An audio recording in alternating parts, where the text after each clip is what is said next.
Many of you guys probably know a little bit about Egypt because it's such a popular culture to study. There's so many documentaries. Obviously, it's in popular culture as well. And we're going to be talking about a little bit of popular culture as we get into Egypt. So let's take a look at the map.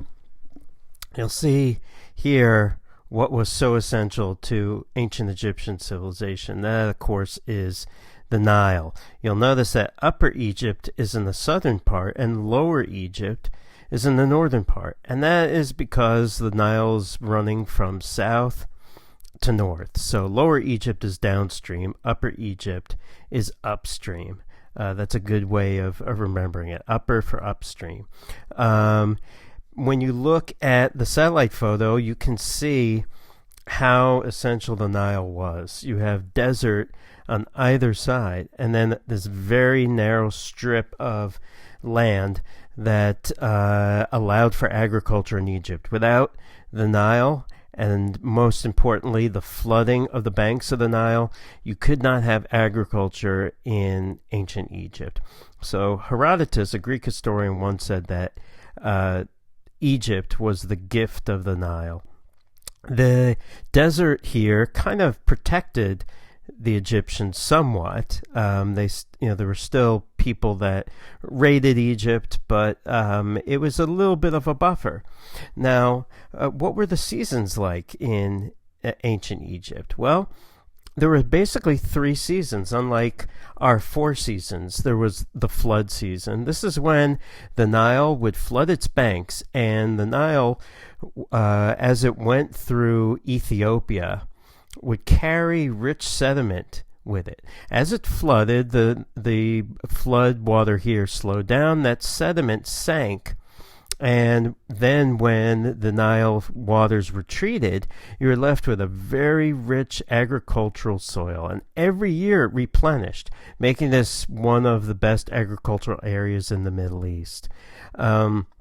So after the flood season was the sowing, the planting season, and then the harvesting season. In ancient Egyptian, it was Akhet, Peret, and Shemu. And in fact, the ancient Egyptian's name for Egypt itself was Kemet, which means black earth. So they referred to their land as black earth because of the rich soils that the Nile deposited on either bank. Right. So the Nile was important, just like in Mesopotamia, for really the same essential reasons. One, it allowed for a lot of abundance in agriculture. So it meant that there was a surplus, which meant that you could have more people, support a larger population. You could generate surplus and generate wealth. You could allow some people to specialize, not have to work in the fields, and to work on other crafts. You could also support more and more a hierarchical kind of organization. The other important thing about the Nile was that it was a communication and trade route. So all the major settlements, of course, had to be on the Nile for agriculture, but it also meant that they could communicate and trade with each other. And the Egyptians were actually very lucky in one respect. The predominant winds in this area ran from north to south. And the current is obviously going from south to north. So if they wanted to go upstream, they'd raise their sail, the wind would carry them south. And then if they had to go the other direction, they'd lower their sail, the current would take them the other way. So they really benefited from the Nile, obviously. You have agriculture in ancient Egypt, a little bit later than Mesopotamia. But as we said before, in sub-Saharan Africa, you have independent development of agriculture. We're going to skip over to the period of complex societies in ancient Egypt, what we typically call the pre-dynastic. This is before the state in Egypt, and studying this period allows us to understand how the state might have emerged in Egypt. What were the things that led to the rise of the state in Egypt? So let's take a little look at the pre-dynastic period. If you're a fan of The Rock, Dwayne Johnson, You may have seen that movie called The Scorpion King. Well, Scorpion King is actually based on a real ruler in ancient Egypt during this pre-dynastic time period who's called the ruler Scorpion or King Scorpion because on a mace that was found from this time period, there is a ruler with a hieroglyph of a scorpion next to him that probably indicates the name. Let's take a little look at this mace to see what might be going on here. Okay, you have a ruler standing here. This is King Scorpion. Behind him are servants carrying fans. Now, obviously, this is not to scale. He's not that big, but he's more important, so he's made bigger on the artwork. These are papyrus plants. Now, over here, you have symbols of different chiefdoms in Egypt. At this point in the pre-dynastic, you had independent chiefdoms, and different chiefs ruled over each chiefdom. These were called nomes, N-O-M-E-S, and each of these is a symbol for a different nome. Now, what is being shown here is Narmer with a digging tool, basically beginning and opening up a canal for irrigation. Right? So it's sort of a commemoration of him and his building project. One of the most important sites from this time period is here at Acropolis. This is the Greek name for it, the City of the Hawk. We'll see why it's called that. This was a very large village that shows us that there are many important things that were already in place in the pre-dynastic period that we know about later during the state in Egypt. Right? So what this tells us is that many important things that are essential to the state emerged during this period, and this is probably what is leading to these chiefdoms becoming a state eventually. You have craft specialization, which is found in the potter's house. You have a monumental religious structure, this temple, right? The temple was on top of this floor. It was made out of perishable materials that didn't survive. You have a brewery that we'll talk about. That was probably for, obviously making beer, but beer for the population, not just a small segment of the population. You have pottery kilns, and we're going to look at tombs and other kinds of artwork that were found here. Okay, this is one piece of artwork. Again, what you see is those symbols of gnomes. When you look at these guys, they've got their hands tied behind them, and they've got an arm holding them there. These are obviously captives. And what this is symbolizing is probably the ruler of Hierakonpolis capturing other gnomes. This was a time period where slowly some gnomes were becoming more powerful, conquering other gnomes and integrating that territory into their own territory. So the number of gnomes was decreasing as each gnome was kind of conquering more territory. The brewery, they think, could produce 100 gallons of beer in 2 days. So this is probably provisions that they would give to workers and things like that. They even found barley remains in some of the vats that were used to make the beer. There's evidence of hierarchy, and there's evidence that some people had more wealth than others, that there's kind of an elite. There's social stratification, as we said. Inside these tombs are paintings showing trade along the Nile River. Inside the tombs, you find these well-developed crafts and these kind of death masks. Later, we're going to look at the tomb of Tutankhamun and the famous gold death mask that was on his mummy.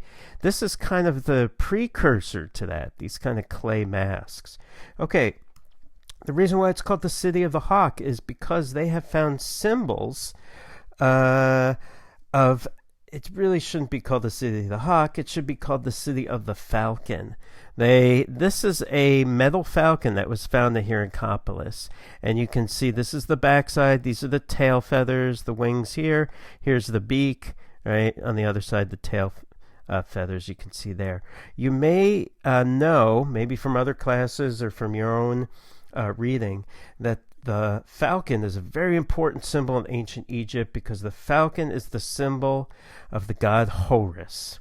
And as we're going to see when we look at Egyptian mythology, the pharaoh in life, we know this from the period of the state in Egypt, the pharaoh, when the pharaoh was alive, was Horus, was the god Horus.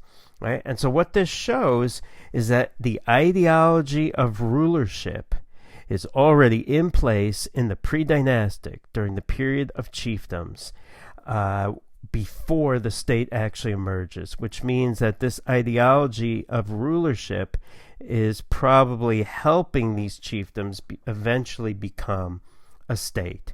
Okay, so these nomes start to become larger. What is the final process of building the state? Many people think that there was a final unification by a ruler named Narmer, who essentially became the first king of a unified Egypt. Narmer conquered, he was the king basically of Upper Egypt, and he conquered Lower Egypt, bringing these two regions together and uniting all of Egypt into one single state, and had his victory and his achievement commemorated on this very large stone sculpture called a palette, because it was the shape of an artist's palette from the time period. It was this is the kind of piece of slate that an artist would mix pigments for painting. So that's the reason why it's called a palette. Many of these palette-shaped pieces of artwork have a lot of symbolism on them. So let's see what is on the Narmer palette. It has two sides. On one side, you can see Narmer wearing this, what looks like a bowling pin, but this is the white crown of Upper Egypt. Behind him is his sandal bearer, who is, he does more than carry sandals. He is kind of like an official, like a vizier. You have dead enemies who are conquered by Narmer, the symbol for a city, papyrus, and a human head, and then the falcon right there, the symbol of Horus connected to the ruler. The other side, Narmer is wearing the crown of Lower Egypt, right? So it's one piece of art, two sides. One side's Upper Egypt, the other side is Lower Egypt, showing the unification. Here's servants with the symbols of gnomes that were conquered. Here is the two hieroglyphs that spell out Narmer. It's a spade and a catfish, and the sounds sound out the name Narmer. There's not a lot of writing on it, only his name. You can see these two beasts that are held by leashes, their necks intertwined. This probably symbolizes the two regions of Egypt being brought together and tamed by Narmer. Here is Narmer symbolized as a bull knocking down the walls of a city, and the defeated army over here with their heads cut off and their heads between their legs. So there's a lot of symbolism of victory, of conquest, and unification. And after this, Egypt remains one unified state, and many kings from this point on can wear a white crown for Upper Egypt or a red crown for Lower Egypt. Many of them wear a combined double crown, where the two regions were combined into one crown. Here again is the catfish and the spade that sound out Narmer. You can see a little bit more detail there. The defeated enemies with their heads, sticking between their legs over there. The beasts, right? Narmer as a bull, right? This is maybe what that battle might have looked like. The victory stance. This is something that you see in Egyptian art from this point on. Kings holding an enemy by the hair, about to vanquish them. It remains an important symbol in Egyptian art. Okay, so this begins the state in ancient Egypt. The unification of Narmer brings it into one final form of statehood. And after this period, you have the dynasties. And during the first dynasty, the kings who were buried similar to Mesopotamia in the early dynastic, had sacrificial victims buried with them. In this particular tomb of this King Jer, you won't have to remember his name, but it's Djer if you want to look it up. He was buried in the central chamber here, and he had something like, I think it was several hundred people buried with him to serve him in the afterlife. Let's take a little comparison look at Egypt and Mesopotamia. These are two different civilizations, two different cultures, different peoples, different languages, and they develop slightly differently, right? Mesopotamia, during the time period when it becomes a state, and then in the early dynastic period, had independent city-states that were competitive with each other. Egypt was one unified state. It never had city-states within the territory, once it became a state, fighting each other. It was one unified state. Mesopotamia, until it became an empire under Sargon, was rival city-states. Egypt, as we're going to see, was ruled by a pharaoh who was considered to be a god. Mesopotamia had kings who were not considered to be divine. Mesopotamia tended to be more urban, to have more cities. Egypt, a little less so. Even though they did have cities, because they were unified, there weren't as many cities as Mesopotamia, right? Okay.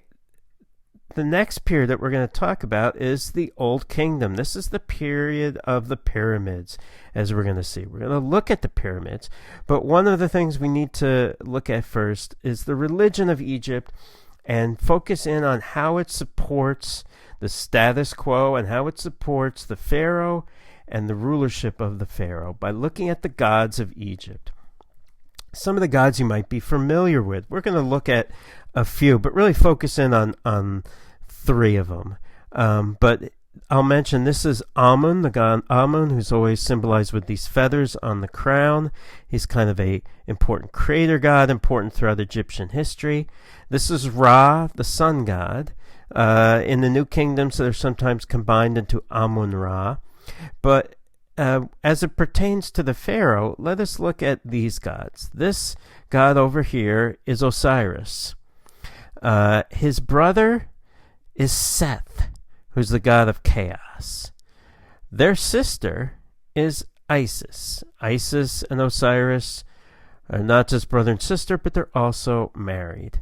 And we will talk about Horus over here in just a second.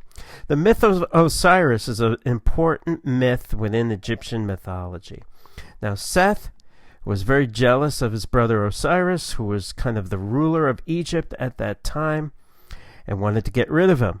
So he played a trick on Osiris. He created this coffin box and told Osiris that whoever fit in it best would get to win the box. For some reason, Osiris totally fell for it, got locked in. Seth threw him into the Nile, threw the box into the Nile. Osiris escaped. So Seth tried again, and he killed Osiris and cut him up into pieces and threw his body parts into the Nile. Isis found the body parts of Osiris and brought him back to life, resurrected him, and after that became the god of the afterlife, and is usually shown with this green face, sort of representing regeneration and rebirth. But Osiris always looks like a mummy. He's always got these he's always in white and looks like a mummy because he is the god of the afterlife. And we're going to talk about mummification. Right, so here you can see Osiris presiding over the afterworld. Now, Osiris and Isis have a son, Horus. Right? And Horus, you can always tell Horus because he's got the double crown of Upper and Lower Egypt. Horus then goes to war against Seth, the forces of chaos, and vanquishes Seth in this major battle. Okay, so when the pharaoh was alive, he was Horus. When the pharaoh died, he became Osiris. Right? So you can see how this would, in one respect, support the status quo. The pharaoh is a god.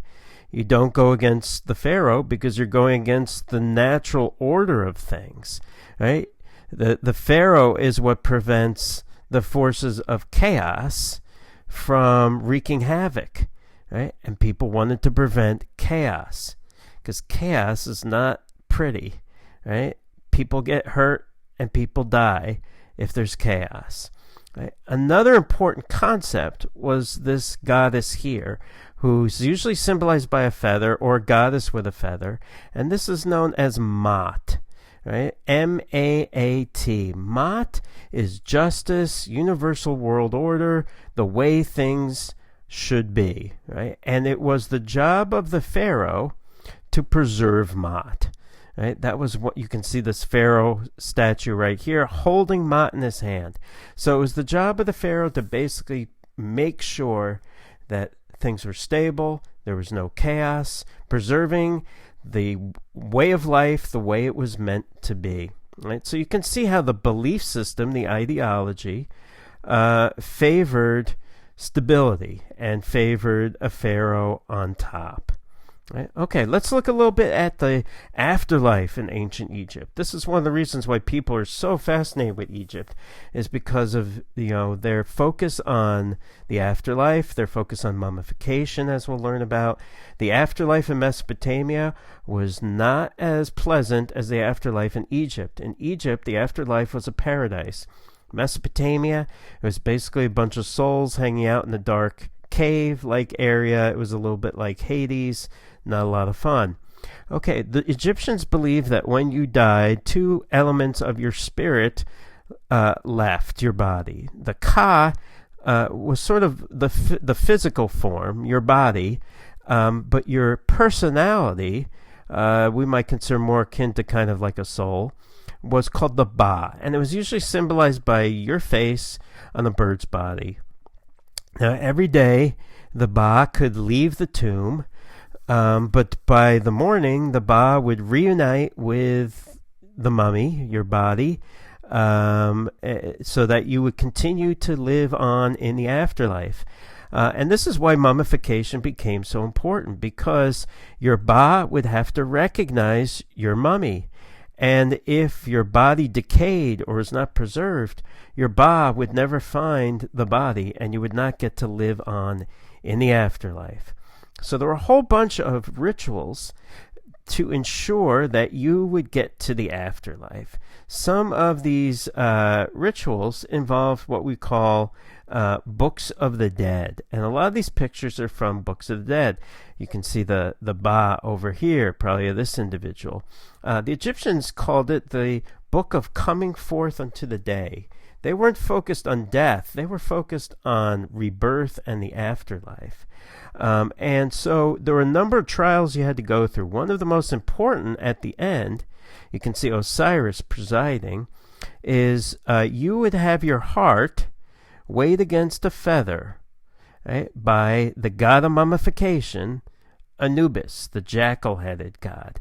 Now, if your heart was as light as a feather, you would get to the afterlife. But if your heart was weighed down by bad things that you had done, sins you had committed during your lifetime, then you would be devoured by this creature with the head of a crocodile, the forelimbs of a leopard, and the hindquarters of a hippopotamus. And that would be it. Your soul would be gone, and you would not be in the afterlife. Right? So spells within the Book of the Dead would help you get to the afterlife. But also another important part was confessions that you would make, what we might call a negative confession, that you didn't do wrong things, not done wrong, not killed people, not told lies, not caused weeping, not done what the gods detest, not made anyone suffer, not made false statements in the place of truth. That would help you get to the afterlife. And so you would go from this world, right, past that big trial, and then you would get to the afterlife where you would live like you did in Egypt, but an even better version. right? So it was like a paradise version of the world that was familiar to you.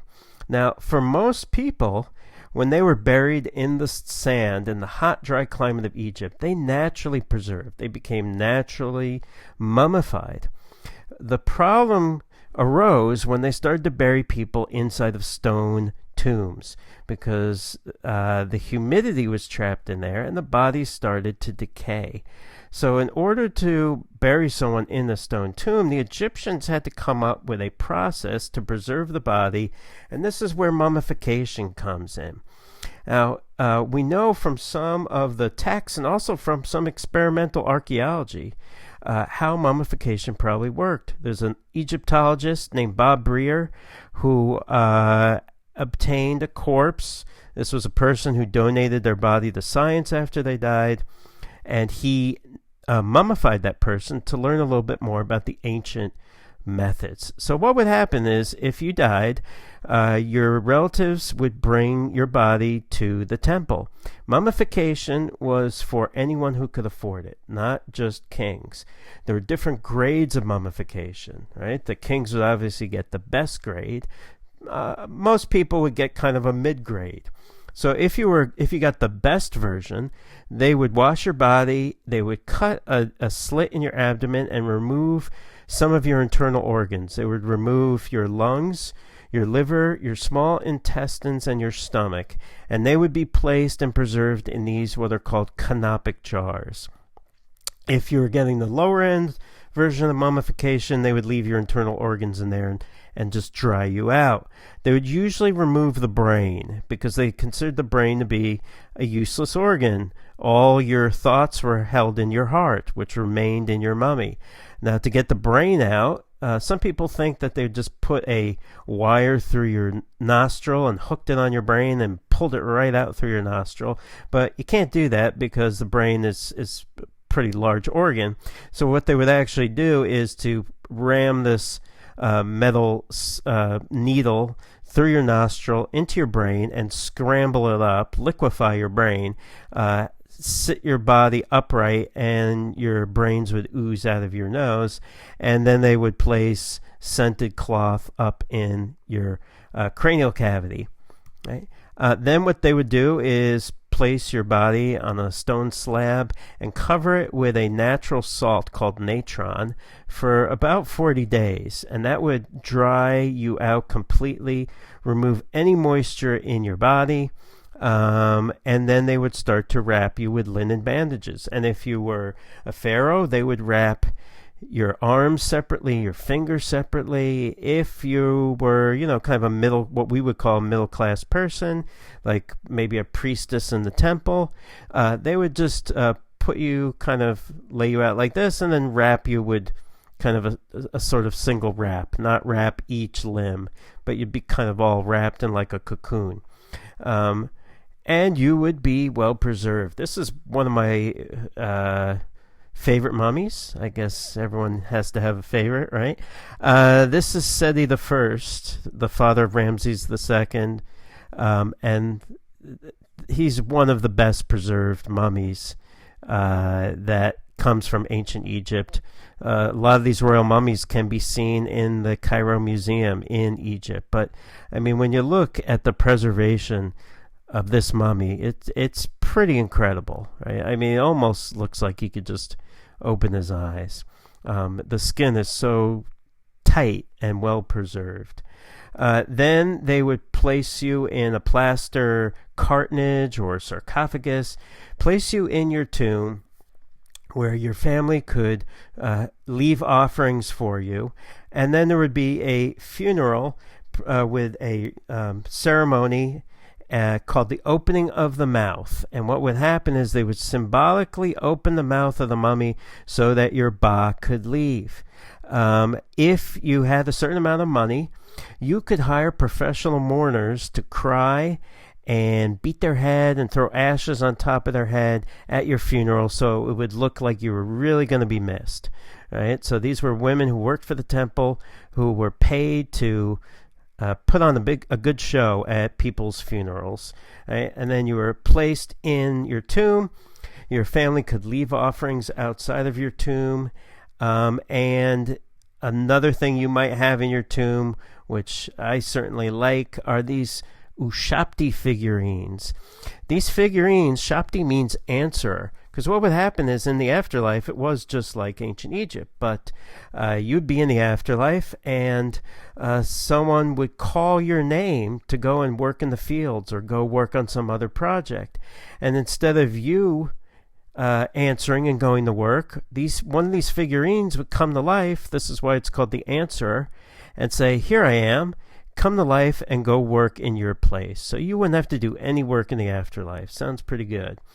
Okay, so then the next video we're going to look at the most famous monument for the afterlife and mortuary ritual and burial, and that of course are the famous pyramids in Egypt. So we will stop this video